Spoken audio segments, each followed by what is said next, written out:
மூடர் ஊர் மக்களோ அந்த பாம்புக்குத்தானே பாழ்வாப்பார்கள். இதோ அந்த கொடுவை சாட வருகிறார் நாம் தமிழர் கட்சியின் கொள்கை பரப்பு செயலாளர் சாட்டை துரைமுருகன் அவர்கள்.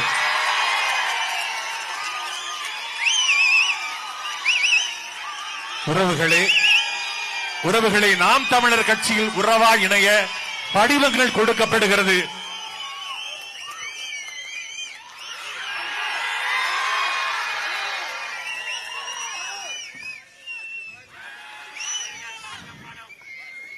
சொந்த நிலத்தில் அகதியாகும் தமிழர்கள்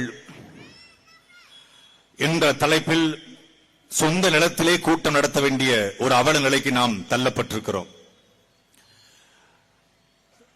ஒரு வாரம் ஒரு மாதம் அல்ல, கிட்டத்தட்ட 1100 நாட்களாக எங்களுடைய விளைநிலத்தை நாங்கள் வானூர்தி நிலையம் அமைக்க தரமாட்டோம்,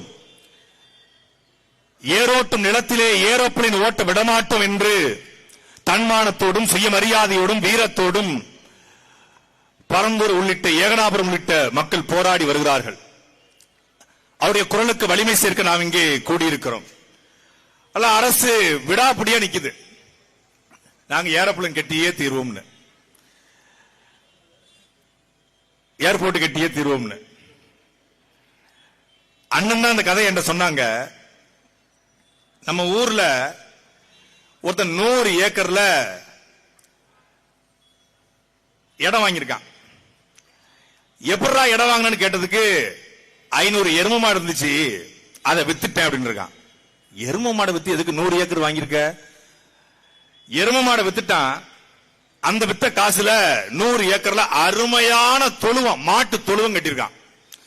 அப்ப அவன்கிட்ட போய் அட பைத்தியக்காரா, மாட்டை பூரா வித்துப்பட்டு ஏன்டா மாட்டு தொழுவம் கட்டுற, உன்ன மாதிரி முட்டா பைய கேன பைய கிறுக்கு பைய உலகத்துல உண்டான்னு கேட்டிருக்கான். ஏண்டா எரும மாட்டை பூரா வித்து மாட்டு தொழுவம் கட்ட நானே முட்டா பையன்னா, பிளைட்ட பூரா வித்து ஏர்போர்ட் கட்ட அவன் எவ்வளவு பெரிய முட்டா பைய? சொந்தமா பிளைட் இல்ல, சொந்தமா வானூர்தி இல்ல, அவன் வானூர்தி நிலையம் கட்டலாம், நான் மாட்டை விட்டு தொழுவம் கட்ட கூடாதா அப்படின்னு கேட்டான்னு சொல்லி எங்க அண்ணன் என்கிட்ட ஒரு 3 வருஷத்துக்கு முன்னாடி சொன்னாங்க. எந்த முட்டா பையல் நினைச்சேங்க அண்ணன் சொன்னான்னு தெரியல. அந்த முட்டா பையலுக்கு உரைக்கிறதுக்காகத்தான் நாம எல்லாம் கூடி இங்க நிக்கிறோம். 5700 ஏக்கர், 12 ஏரிகள், 24 குளங்கள், 40க்கும் மேற்பட்ட நீர்நிலைகளை ஆக்கிரமித்து பள்ளிவாசல், தேவாலயம், பள்ளிக்கூடம், கோவில், தலைமுறையா வாழ்ந்த வீடு எல்லாத்தையும் இடிச்சிட்டு 1 ஏக்கருக்கு 3 மடங்கு அதிகமாக இவங்க பணம் கொடுப்பாங்களா? அதை வாங்கிக்கிட்டு நம்ம எங்கேயாவது போயிடணுமா? சரி, நாங்கள் 5700 ஏக்கரை கொடுக்க தயாரா இருக்கோம். அதுக்கு முன்னாடி டிஎல்எஃப் இருக்குல்ல, அதே பரந்தூர்ல இருந்து ஏகனாபுரத்துல இருந்து ஒரு 10 கிலோமீட்டர் டிஎல்எஃப் 500 ஏக்கர் இருக்கு. முதல்ல டிஎல்எஃப் வாங்கு, டிஎல்எஃப் வாங்கிட்டு வா. அதுக்கப்புறம் TRA Holmes and private limited யாரு?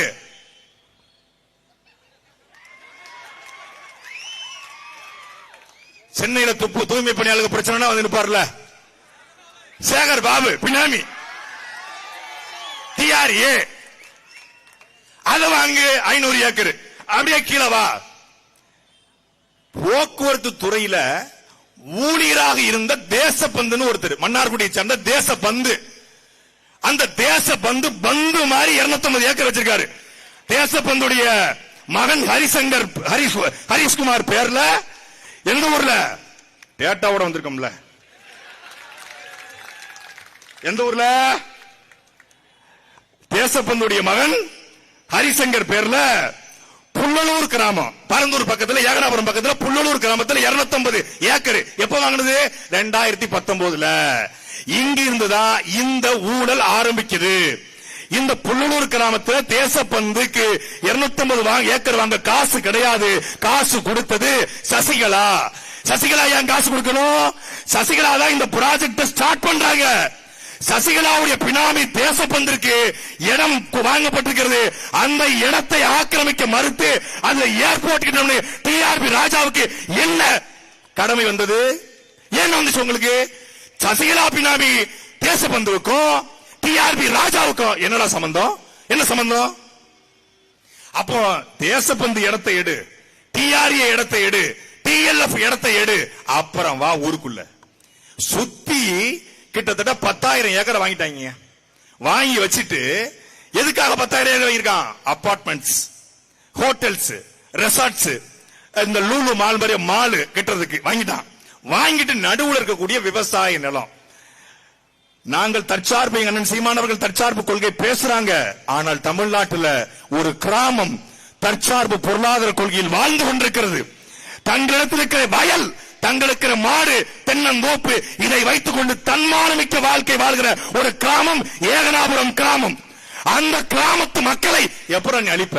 அவன் யார்ட்டையும் கையேந்தல. காவிரி தண்ணி கொடு, பாலாறு தண்ணி கொடு, எங்களுக்கு செம்பரமாக்கத்திலிருந்து திறந்து விடு, எங்களுக்கு புலனிலிருந்து திறந்து விடு, எங்களுக்கு தாவரவர் நீ எங்கிருந்து வலிச்சு கொண்டு வா, எங்களுக்கு கூட்டு குடிநீர் கொண்டு வா. கேட்கல. இயற்கையாக பொழியக்கூடிய மழையை நம்பி, வானை நம்பி வாழக்கூடிய ஒரு கிராமம் ஏகனாபுரம் கிராமம், நெல்வாய் கிராமம், 13 கிராமங்கள். டெல்டா மாவட்டம், காவிரி பாயுது, ஒரு போகம் தான் விவசாயம் பண்ண முடியுது. காவிரி பாய்ந்துமே, ஆனால் தமிழ்நாட்டில் 2 போகம் விவசாயம் செய்யக்கூடிய, அதுவும் நெல்லை மட்டுமே உற்பத்தி செய்யக்கூடிய கிராமம் ஏகனாபுரம் கிராமம். அதை அழிக்க நிக்கிறானே, அதை அழிக்க நிக்கிறானே. அப்ப என்ன நோக்கம் உங்களுக்கு? சுத்தி நிற்கக்கூடிய இந்த முதலாளிகளுடைய விளைநிலத்தினுடைய மதிப்பை கூட்டணும். 2019 இந்த ஏர்போர்ட் ப்ராஜெக்ட் வரும்போது இடத்தினுடைய மதிப்பு எவ்வளவு தெரியுமா? ஒரு ஸ்கொயர் ஃபீட், அங்க ஸ்கொயர் ஃபீட் கிடையாது, சென்ட் தான். ஆனா ஒரு அடி நிலத்தினுடைய மதிப்பு 80 இருந்து 150 ரூபாய். அண்ணா சுப்பிரமணியன் இல்லையா? 80 இருந்து 150 ரூபாய். இன்னைக்கு எவ்வளவு தெரியுமா மதிப்பு? 3000 இருந்து 4000 ரூபாய். ஏர்போர்ட் வரல, வரப்போதுன்னு சொல்லி ரியல் எஸ்டேட் அதிபர்கள் அத்தனை பேரும் கோட்டை கட்டி கொடி கட்டி வாழ்வதற்காக எங்களுடைய ஆத்தாளும் அப்பனையும் மாமனும் மச்சானும் அண்ணனும் தம்பியும் சாவணுமாடா, சாவணுமா? இதுல தமிழ்நாட்டில் சில பேர் நாங்க இந்த சமூகத்துக்கு கட்சி நடத்துறோம், நாங்க இந்த சமூகத்துக்கு கட்சி நடத்துறோம். தமிழ்நாட்டுடைய 2 பெருங்குடிகள், ஒன்று படையாச்சி, இன்னொன்னு பறையர். இந்த 2 பெருங்குடிகளும் தான் இந்த 13 கிராமங்கள்ல நிறைந்திருக்கிறது. இந்த 2 சமூக மக்களுக்காக கட்சி நடத்தணும்னு சொல்ற ஒருத்தன் கூட உண்மையா நிக்கல.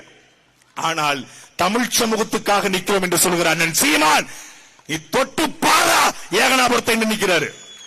அவன் ஏர்போர்ட் இல்லங்க, ஒரு பேனா சிலையே வைக்க வக்கில்லாதவன் ஏர்போர்ட்டை கட்டிடுவானா? 8 நிமிட பேச்சு உலகத்துல பெஸ்ட் ஸ்பீச் சொல்லி மார்ட்டின் லூதர் கிங் சொல்லுவாங்க. அதுக்கப்புறம் உலகத்துல ஆக சிறந்த பேச்சு அந்த 3 நிமிட பேச்சு, எங்க அண்ணனோட 3 நிமிட பேச்சு. ஆமா, ஆபிரகாம் லிங்கனுடைய பேச்சு. அதுக்கப்புறம் உலகத்துல ஆக சிறந்த ஷார்டஸ்ட் ஸ்பீச் சொல்லுவாங்க, ஸ்வீட்டஸ்ட் ஸ்பீச். அது பேனாசலம் அமைப்புக்கு எதிராக கருத்து கணிப்பு கூட்டத்தில் அண்ணன் சீமான் பேசிய 3 நிமிட பேச்சு. 3 நிமிடம் டவுசர் நனைஞ்சிருச்சு. அன்னைக்கு காயப்பட்ட டவுசர்லாம் அப்புறம் போடவே இல்லை. ஜெர்மன் போயிருக்கு பேண்ட் போட்டுக்கிட்டு. ஏற்கனவே டெவலப் பண்ணிட்டாராமா. ஆகடா, ஏற்கனவே அபிரகத்துக்கு போயிருந்த, ஆக சிங்கப்பூருக்கு போயிட்டு வந்ததாக நான் 7,000 கோடிகளை 7 நிறுவனங்களை கொண்டு வந்த. அமெரிக்க தேசத்திற்கு சென்றிருந்தார்கள். கடந்த ஆண்டு 3,000 கோடிக்கு 3 நிறுவனங்களை கொண்டு வந்திருந்த. இப்போ ஜெர்மனிக்கு போயிட்டு என்ன ஜெர்மனை சுத்தி பார்க்கணும் தானே சொல்லிட்டு போங்கப்பா. நாங்க என்ன கேட்கவா போறோம்? ஜெர்மனுக்கு போய் போஸ்ட் கொடுங்க, சந்தோஷமா இருங்க. உலகத்திலேயே பேட்டரியில ஓடக்கூடிய சைக்கிளை மிதிச்சு ஓட்டின ஒரே ஆளு நம்ம அப்பா தான். எடுத்த நாள் முதல் இந்த நாள் வரை வண்டியை விடவில்லை, வாடகை தரவில்லை. ராமசாமி என்ன ராமசாமி எப்படி இருக்க, ஆலைய காணோம் அப்படின்னு சொல்லல. அப்பா அப்பா கிட்ட மாட்டிக்கிட்டு அப்பா இல்ல, ரொம்ப தப்பா. இப்ப லண்டன்ல போய் பெரியார் சிலை, பெரியாருடைய ஸ்டாச்சு, பெரியாருடைய போட்டோ திறக்கிறாங்களாம். உள்ளூர்ல ஓனா பிடிக்க முடியாதவன் உலக நாட்டுல போயிட்டு டைனோசர் பிடிச்சானா. அந்த கதையா இருக்கு உங்க கதை. அந்த காலுடைய வாடகை 30,000 ரூபாய். 30,000 ரூபாய் கொடுத்தா ஜிபி முத்து தர சிலையை கூட அங்க திறக்கலாம். இந்த கூமாப்பட்டி ஏங்க கூமாப்பட்டிக்கு வாங்க அப்படின்ற அந்த தம்பி தங்கமாட்டிக்கு போட்டோ கூட திறக்கலாம். 30,000 ரூபாய் வாடகை. ஒரு மாணவர், ஒரு ஸ்டூடெண்ட்டுக்கு 8,000 ரூபாய். 100 பேருக்கு கொண்டு போனோம்னா 8 லட்சம் ரூபாய். மொத்தமா 8,30,000 ரூபாய் கட்டணும்னா உள்ளூர்ல நம்ம கல்யாண மண்டபத்தை வாடகை பிடிக்கிற மாதிரி ஆக்ஸ்போர்ட்ல அந்த அறைய வாடகை கொடுக்கலாம். அங்க போய் லண்டன் சென்ற பெரியார், உலகம் முழுமைக்கும் சென்ற பெரியார். என்ன இவ்வளவு கேவலமா ஒரு விளம்பரம் தேவையா? உள்ளூர்ல மக்கள் போராடி கொண்டிருக்கிறான், அவனை சந்திக்க வக்கில்ல. மேல்மா விவசாயிகள் போராடுறாங்க, அவங்களை சந்திக்க வக்கில்ல. அவர்களை கூப்பிட்டு என்ன பிரச்சனை, இவ்வளவு பேர் இருக்காங்க, இந்த ஏகனாபுரம், பரந்தூர், நெல்வாய் கிராமத்தை சேர்ந்த மக்கள் இவ்வளவு பேர் இருக்காங்க. என்னைக்காவது ஒரு நாள் திமுக அமைச்சர் எத்தனை பேர் இருக்கீங்க, எத்தனை அமைச்சர், ஒருத்தர் வந்து என்ன பிரச்சனை உங்களுக்கு, ஏன் போராடுறீங்க, உங்க பிரச்சனைக்கு என்ன தீர்வு காணணும் அப்படின்னு கேட்கறது இல்ல. இதுல ஒரு கும்பல் என்ன பண்ணுது, நாங்க விமான நிலையம் வேண்டாம்னு சொல்லல, ஆனா இங்க வேண்டாம்னு சொல்றோம். நாங்க வளர்ச்சிக்கு எதிரானவர்கள் கிடையாது, நாங்க டெவலப்மெண்ட்டுக்கு எதிரானவர்கள் கிடையாது, ஆனா இங்க வேண்டாம். சரி, இங்க வேண்டாம். 5700 ஏக்கர்ல ஏரியும் அழிக்காம, குளத்தையும் அழிக்காம, கம்மாயும் அழிக்காம, வீட்டையும் இடிக்காம, கோயிலையும் இடிக்காம, பள்ளிக்கூடத்தையும் இடிக்காம 5700 ஏக்கர்ல பனையூர்ல இடம் இருக்கா? தெரியாம கேக்குறேன், எங்க இருக்கு? உசுரே போனாலும் விவசாயத்தை விட்டுறாதீங்க அப்படின்னு படத்துல பேசுறது. இங்க இந்த கிராமத்துல வேண்டாம்னு சொல்றோம், வேற எந்த கிராமத்துல அப்ப வச்சுக்கலாமா? அப்ப இந்த கிராமத்துக்கு எதுக்கு வந்தீங்க? ஓட்டுக்கு வந்தேன். அந்த கிராமத்துல வச்சா வருவீங்களா? வரமாட்டேன். தெரியாது, ஸ்கிரிப்ட்ல இல்ல. ஸ்கிரிப்ட்ல என்ன இருக்கோ அதுதான் நாங்க பேசுவோம். ஒரு துண்டு சீட்டு கிட்ட மாட்டிக்கிட்டே தமிழ்நாடு தத்தளிக்குது. இப்போ ஒரு A4 சீட்டு வந்திருக்கு. துண்டு சீட்டுக்கிட்டே தடுமாறியாச்சு. அதுக்கே துண்டு சீட்டுக்கே நமக்கு அவ்வளவு சிரமம். மீனவர்கள் போராட்டம், மாணவர் போராட்டம், ஆசிரியர் பெருமக்கள் போராட்டம், இந்த பக்கம் பரந்தூர் போராட்டம், மேல்மா போராட்டம், மேல்பாதி போராட்டம், வேங்கவயல் போராட்டம், குலசேகரப்பட்டினம் போராட்டம், துண்டு சீட்டுக்கு. இப்ப A4 சீட்டு வந்து துண்டு சீட்டாவது கொள்கையே பேசுவோம், ஏதாவது பிரச்சனை தான் துண்டு சீட்டை பார்க்கும். இந்த A4 சீட்டு கொள்கையே கிடையாது, அது A4 பார்க்கும். ஆக நாங்க என்ன பண்ண போறோம்னா, என்ன பண்ண போறிய, ஆக பெண்களுக்கு, குழந்தைகளுக்கு, மாற்றுத்திறனாளிகளுக்கு, ஆக அந்த வகை என்ன, பெண்களுக்கு, குழந்தைகளுக்கு, மாற்றுத்திறனாளிக்கு நல்லது பண்ண போறோம். அப்ப அவங்களுக்கு மட்டும் தான் நல்லது பண்ணுவியா, மத்தவங்களுக்கு பண்ண மாட்டேன்னா பதில் இல்ல. இதையும் ஒரு கூட்டம் ஆதரிச்சுக்கிட்டு சுத்திக்கிட்டு தெரிஞ்சிட்டு இருக்கு. அப்போ ஒரு மாற்று, எந்த மாற்று, ஒரு நோக்கம், ஏர்போர்ட் வேணும், எதற்காக வேண்டும் என்ற கேள்வியை இந்த நிலத்தில் எழுப்ப தலைவன் எங்களுடைய செந்தமிழன் சீமான் மட்டும்தான். சென்னை வானூர்தி நிலையம் என்ன பிரச்சனை? 1100 ஏக்கர் இருக்கு, பக்கத்துல 900 ஏக்கர்ல ஆர்மியுடைய இடம் இருக்கு, 900 ஏக்கர். அந்த இடத்தை சேர்த்தா 2000 ஏக்கர் வருது. அந்த 900 ஏக்கர்ல ஆர்மி, இந்திய ராணுவம் பயிற்சி எடுக்கிற இடத்தை நீ கொண்டு போய் கிளாம்பாக்கம் பக்கத்துல வை. விழுப்புரத்துல பயிற்சி எடுத்தா பிரச்சனை ஆயிருமா? இல்ல திருச்சியில பயிற்சி எடுத்த பிரச்சனை ஆயிருமா? இல்ல மதுரையில பயிற்சி எடுத்தா அந்த பயிற்சி அங்க எடுக்கலாம். ஏர்போர்ட்டை விரிவாக்கம் பண்ணணும்னா ஏற்கனவே இருக்க சென்னை வானூர்தி டெவலப் பண்ணு, தூத்துக்குடியை டெவலப் பண்ணு, திருச்சியை டெவலப் பண்ணு, மதுரையை டெவலப் பண்ணு, கோயம்புத்தூரை டெவலப் பண்ணு, தஞ்சாவூரை டெவலப் பண்ணு, சேலத்தை டெவலப் பண்ணு, புதிதாக புதிய 20 வானூர்தி அமைச்சிரு. சென்னைக்கு வரக்கூடிய வானூர்தி நிலையத்தில் 80 விழுக்காடு பேரு மதுரை, திருநெல்வேலி, தூத்துக்குடி, தஞ்சாவூர் மக்கள் தான் வர்றான்றான். அதை டெவலப் பண்ண முடிஞ்சு போச்சே. ஜிம்முக்கு போய் உடற்பயிற்சி பண்றோம், லெக்குக்கு மட்டும் போட முடியுமா? பைசப்ஸ்க்கும் போடணும், ட்ரைசப்ஸ்க்கும் போடணும், ஷோல்டருக்கும் போடணும், பேக்குக்கும் போடணும், அதுக்கப்புறம் அப்டாமலுக்கும் போடணும், எல்லாத்துக்கும் போடணும். வெறுமனையான பைசப்ஸ் மட்டும் இது மட்டும் வீங்கி இருக்கு, மத்ததான் ஜூம்பி இருக்கும். இங்க சென்னை மட்டும் வீங்கி இருக்கு, மத்தது பூரா ஜூம்பி இருக்கு.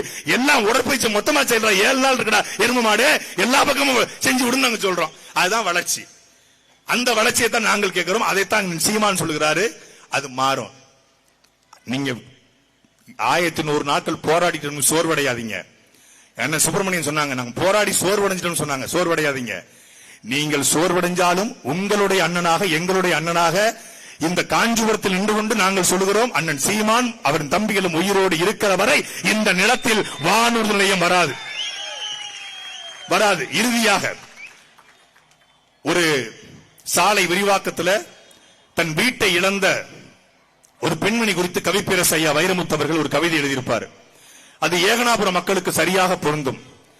ஏழ துரசாமி, எங்கடா உங்கப்ப, கல்லுக்கடை போயிருப்பான் கையோட கூட்டியாடா, வீட்டை இடிக்கிறாக, வெறப்பா நிக்கிறாக, ஓட்ட பிரிக்கிறாக, ஓடி போய் கூட்டியாடா, சாமிகளா சாமிகளா, சர்க்காரு சாமிகளா, சிலந்தி வளையெடுக்க சீட்டெழுந்தி வந்தீங்களா, சித்தரம்பு நசுக்கத்தான் ஜீப்பிலேறி வந்தீங்களா, வெள்ளாட்டம் காம்பு மேல விசம்படிய கணா கண்ட, ஓடையில ரத்தமெல்லாம் உருண்டோட கணா கண்ட, காத்து கருப்பாச்சே, கண்டகனா படிச்சிடுச்சு, எள்ளு செடி மேல இடி வந்து விழுந்துடுச்சு, முன்னெடுக்க போன மூத்தவன காங்கலையே, 7வது படிக்க போல இளையவனும் காங்கலையே, ஒத்தையில நானிருந்து உலக்கரிசி போடையில, ஒத்தையில நானிருந்து உலக்கரிசி போடையில, வாய்க்கரிசி கொண்டு வந்து வாசப்பக்கம் நிக்கிறாங்க.